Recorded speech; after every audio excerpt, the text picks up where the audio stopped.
जय श्री कृष्ण। आप सभी का हमारी सनातन संस्कृति में बहुत बहुत स्वागत। आज मैं आपको एक ऐसी पौराणिक कथा लेकर सामने आ रहा हूँ जो वर्तमान समय में हम सबके लिए प्रेरणादायक है। आज हम देखते हैं किस प्रकार से वर्तमान जीवन हो गया है। यह कहानी आपको राजा मनु के वंश से है। राजा मनु बहुत बड़े यशस्वी राजा हुए। उन्हीं राजा मनु के पुत्र हुए नभग और नभग के पुत्र हुए नाभाग, जिन्होंने अपने हिस्से में केवल अपने पिता को स्वीकार किया। आज हम देखते हैं पूरी दुनिया, हर घर घर में संपत्ति के लिए झगड़ा हो रहा है और किस प्रकार से नाभाग ने एक ऐसा उदाहरण प्रस्तुत किया जो इन कहानी के माध्यम से समझते हैं। वर्तमान समय की तुलना की जाए तो आज माँ बापों को उनकी संतान है वो घर पे रखना पसंद नहीं करती है, उनका दिल पे दिल दुखाते हैं। आज वृद्ध व्यक्तियों के आंसू अगर पोंछने जाएं तो उसका कोई सीमा नहीं है। हर घर में, ज़्यादातर घरों में कह सकते हैं, स्थिति ऐसी है अपने माँ बाप को वो उनकी संतानें सेवा नहीं करती है और अंत में वो इस हद तक आ जाती है कि इनको वृद्धाश्रम में भेजते हैं और अनाथालय में जाकर के किस प्रकार उनके माँ बाप वहाँ रहते हैं और क्या उनकी स्थिति होती है। यहीं पर यहाँ हम देखते हैं एक ऐसी कहानी हमारे पास में, इतने हमारे पुराणों में, वेदों में खजाना छिपा हुआ है, हमें मालूम नहीं है। आइए श्रीमद् भागवत महापुराण के 90वें स्कंद के 4th अध्याय में यह कहानी आती। मनुपुत्र नाभाग, नभग का पुत्र नाभाग दीर्घ काल तक जब वह विद्या अध्ययन करके ब्रह्मचर्य का पालन करके घर पर लौटा, जब वह घर पर लौटता है तो उसके भाइयों ने पहले से अपने पिता नभग की संपत्ति का बंटवारा कर दिया था। जब वह नाभाग घर पे आया, उसने कहा मेरे हिस्से में क्या आया, तो उन सभी भाइयों ने कहा कि तेरे हिस्से में पिताजी आए। ऐसी स्थिति में उसने पिताजी का कहा तो बड़ा वो खुश हुआ और उसने कहा पिताजी आओ, मेरे सभी भाइयों ने आपको मेरे हिस्से में दिया है, आप मेरे साथ रहो।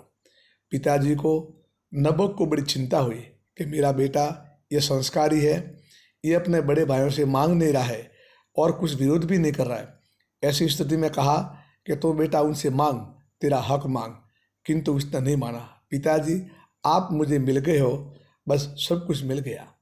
ऐसी स्थिति में पिताजी ने कहा बेटा एक काम कर, यहाँ से ये बड़े पुत्र तुझे कुछ दे देंगे, तो एक काम कर, यहाँ से कुछ दूरी पर अंगिरा गोत्र के बहुत बुद्धिमान ब्राह्मण एक बहुत बड़ा यज्ञ कर रहे हैं, हवन कर रहे हैं। उस हवन और यज्ञ का उनका उद्देश्य है सशरीर उनको स्वर्ग में जाना है।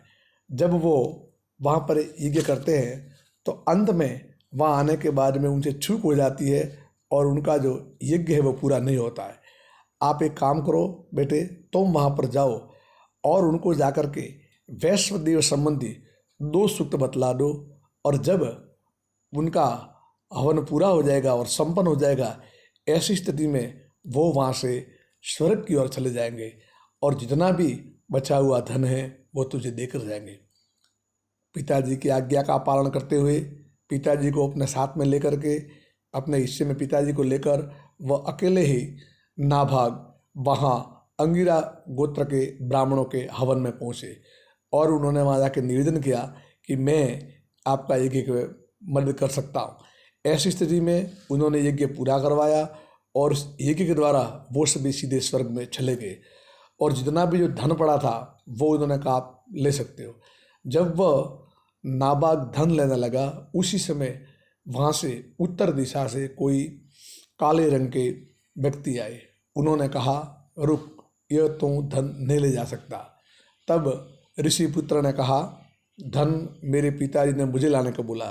तब उन काले आकृति ने कहा आप अपने पिताजी को पूछ ले।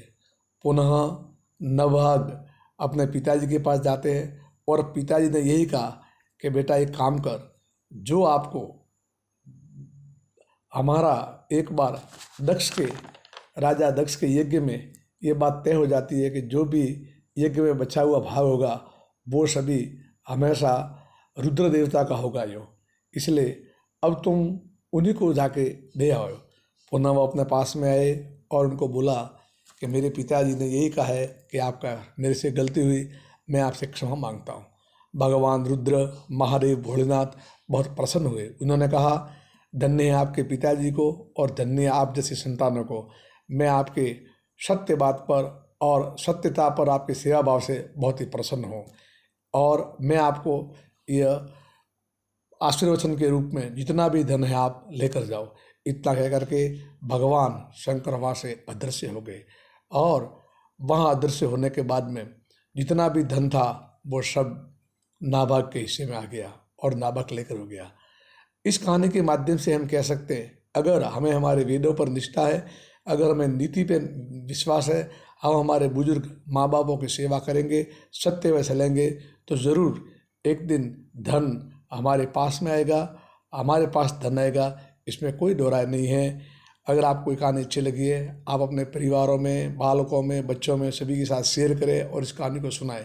और भी ऐसी कहानी संस्कारवान सुनने के लिए हमारी सनातन संस्कृति के बारे में इस चैनल सनातन संस्कृति को आप सब्सक्राइब करें और ज़्यादा से ज़्यादा मैक्सिमम इसको आप शेयर करें। जय श्री कृष्ण।